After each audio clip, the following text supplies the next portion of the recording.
Hello, my name is Jim James. I'm your host on the Speak PR podcast. And on this show, I'd like to share tools and tips and technologies that I've been using for over 25 years as an entrepreneur building my own businesses, but also as the operator of a multinational agency, East West Public Relations, since 1995. Today, I'd like to share about auto signatures, the power of the email that we send every day and receive every day, and that most of us don't necessarily take advantage of. I'd like to do this because I've been working recently with a virtual assistant in the Philippines to outsource my email. Now, in my inbox, I have some 18,000 emails, and I don't think that means that I've got a lot compared to anybody else, but it seems like quite a lot to manage. Now, in that sort of 18-odd thousand are a treasure trove of contacts, clients, consultants, media, business partners, and so on. And of course, I sent as many emails as I've received nearly over the last 25 years. Now, one of the key differences between the emails that I'm receiving and the emails that I'm sending is the auto signature. Now, the auto signature in our email is something that we can use for free. And if we calculate that on average, people get about 120 to 130 emails every day and send about the same. When you add that all up, what you'll find is that it's a potential opportunity for direct marketing. When you do the maths on that, if we assume that it's about 125 emails a day and we work for about 180 days a year, you've got over 23,000 emails that you will be sending during the course of a year to various people. Now, in the course of talking to the virtual assistant in Manila, there were a number of people that I wanted to reach out to and to find the contact details of and to make appointments. And what we find is that the majority of people don't have an auto signature. So there's no way to phone them. But also they haven't put in there what their business title is, or where their business is located, or even a potential call to action. Now, if I said to you, there are 23,000 emails that you can send to people that are directly interested in what you do, and that's free PR. So I just thought I would look at the opportunities that exist for all of us to help build our brand and awareness using this tool. Now, there are some 294 billion emails sent every day across the world. Now, obviously, if we're pitching to the media, for example, or to a customer, what we write in our body of the email is important, but as is the auto signature. So I thought, let's look today at some tools and some tips that you can adopt to help get your emails noticed. Now, there are a number of different footers that we can include in our email. And there are a couple of tools that we can use. One is called Yesware, for example, that actually helps to create an auto signature for you. Now, the main elements that we might want to include, and the view of this company, Yesware, is that we should only have 3 to 4 lines of text, our name, our title, our company linked to our website, for example, and also a phone number. Personally, I find it very frustrating when people don't include a phone number. I was trying to ring someone yesterday for a last minute project, but with no phone number. In the end, I had to just write them off. So we can also include our social media profiles, and I personally link to my LinkedIn profile because that LinkedIn then goes to a lot of other pieces of information about me. But also if we've got a product to sell, we can include that. So if you've got a particular strapline, we have on ours, keep on communicating. And I also include the line, getting clients noticed since 1995. So just a couple of small things that would tell somebody that may not be so familiar with my company what I do and how long I've been doing it for. There's one view which is not to include your email address in the email signature, because the view is that you're actually a bit like sending an envelope with your address on the front. It's a duplication. Now, the other thing, though, that you can do and that I've started to do is to include an image in my email. I personally have a photograph of myself, not because I'm in love with myself, but many people, most people, especially now during lockdown, will never meet me.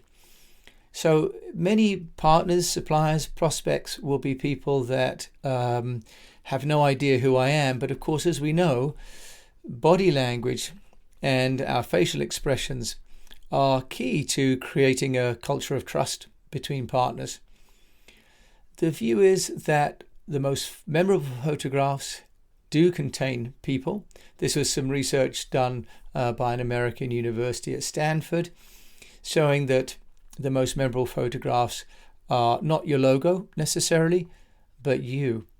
And also that memorable photographs are color photographs. Now, interestingly enough, the same research from Stanford showed that the impact of misspelled emails is not that great if we write the phrase "sent from my iPhone" or "sent from my hand phone." It's almost like a get out of jail card. So if you use the iPhone stock, apologies for typos, I'm using my iPhone, actually people may forgive you for that. It actually also implies that maybe you're working at a time and you're mobile. But if you do use email, ideally, of course, one would use correct grammar and spelling and punctuation. And if you do so, then the same research found that the sender was considered to be credible. Now, of course, if you're in a business like public relations and you're sending things that are grammatically incorrect, then no one's going to trust you. I certainly find that when I'm corresponding with freelancers, writers, and so on platforms like Upwork, if their correspondence with me is littered with errors, I think they're only going to do the same when they correspond on my behalf, and so I don't even consider them for my work. Now, we can use plugins like Grammarly, which will work with browser-based emails, and that'll double-check both the tone of your email signature and your email itself, and also the grammar. Grammarly, by the way, also works when you're creating, for example, tweet posts or LinkedIn, because it's browser-based. Now, there are a number of platforms that can be used. One is called Wise Stamp. That's WISE stamp.com. And they claim to have 1.2 million professional users. And in their research, they claim that using a professional auto signature, which includes, for example, a picture of yourself, your name, your job title, your phone number, and, for example, a LinkedIn or a website link to you, plus icons to your social media, will get 32% more replies, a 10% increase in social reach, and a 15% increase in leads.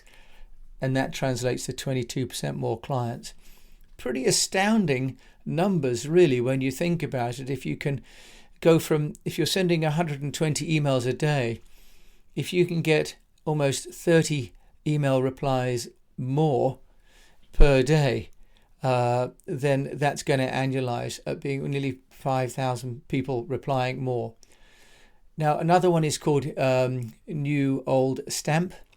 So that creates some unique and slightly interesting sort of colors and formats, and increases your visibility with incorporating a photograph and social buttons.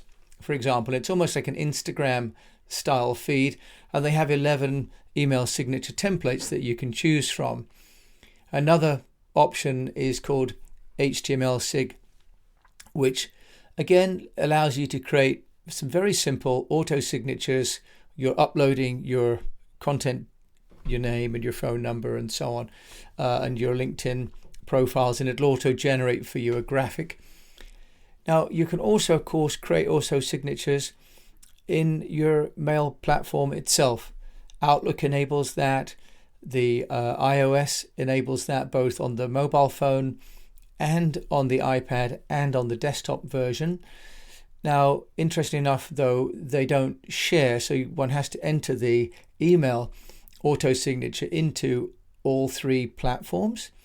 You can just send it from one and cut and paste it into the other.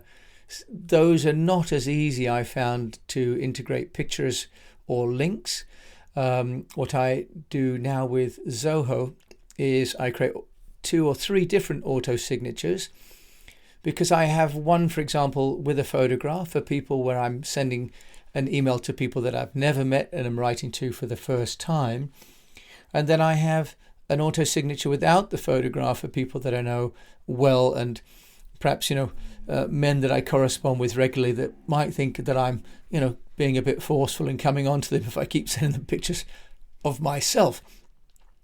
But the point is that auto signatures, which are in the footnotes for everything we do and every day, are an amazing resource for our PR work, and they're entirely free. Remember, maybe some 23,000 emails get sent by you, and let's not even then mention if you're doing direct mail campaigns and you have multiple emails going out on your behalf.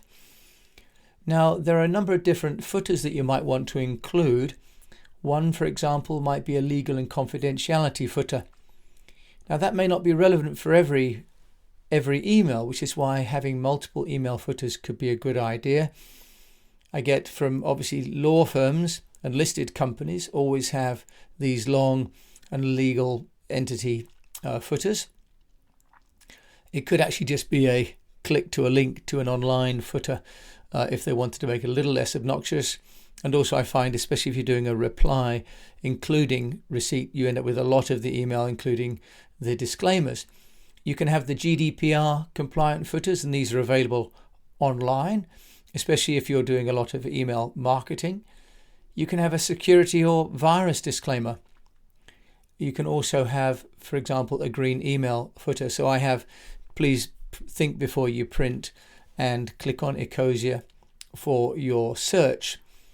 You can have a social media button or multiple, which is really a great way then of getting people to know that you're connected online without listing them all there. And then they just click them, it'll take them to the buttons.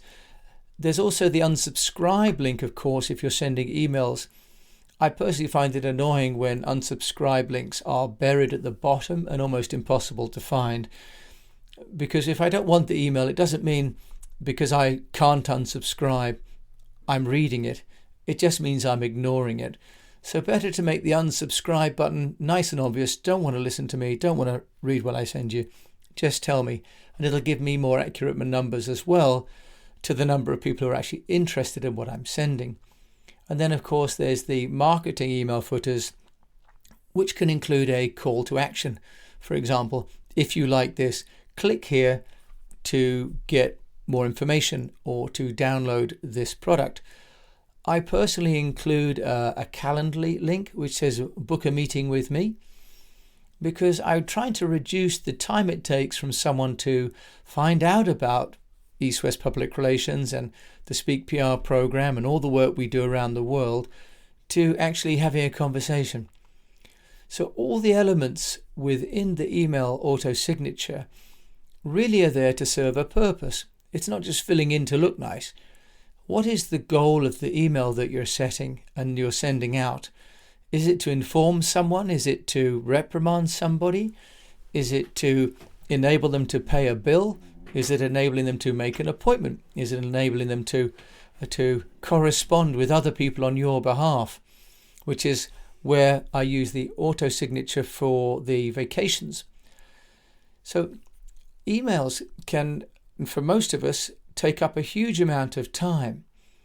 So if you get 121 valid emails a day and you're sending that many a day, if you're like me and you're looking to outsource that, creating rules in the inbox is useful.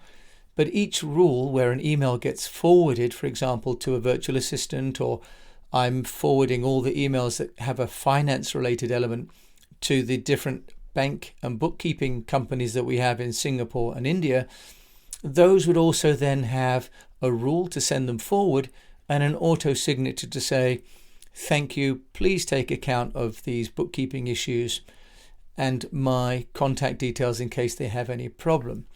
So we're really moving into the areas of automation. But what the studies by people like Yesware and Stanford are showing is that site visitors that come to make purchases, that visit websites from emails, are up to 4% more likely to make a purchase than those that just find us by search engines. In other words, if we're sending out emails to people, we've already got their address, and assuming it's by valid means, we're a trusted correspondent already. The email, be it a general email or a personalized email with a specific intent, can lead to a transaction. It should lead to some kind of action, or why have we bothered to send the email in the first place? So email signatures and auto signatures, as we've seen from the Y-Stamp research, can lead to a 15% increase in leads and a 32% increase in replies. Now, what we want to avoid is maybe getting another 30 emails, because if we've already got 120, we're getting another 30. I don't necessarily want to invite another group of emails to my inbox.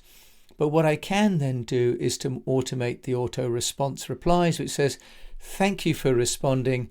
Please visit my website to get this offer, to get this download, to buy with this purchase discount.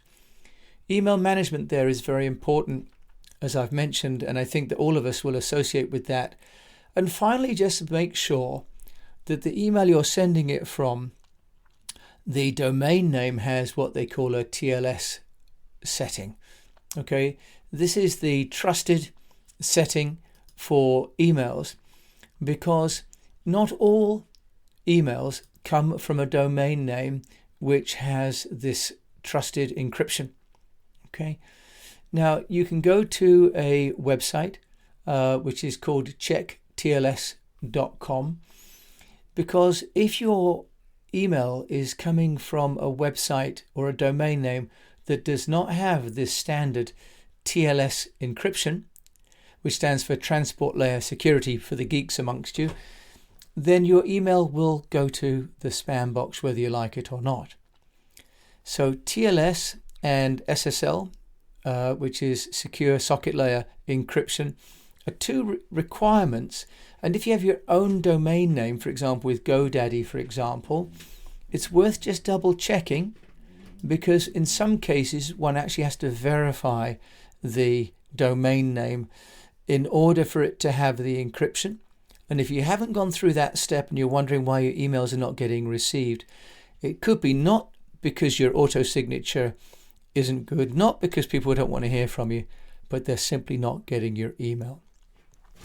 Someone asked me today about free PR because they don't like to spend money on public relations where they can't see a direct result.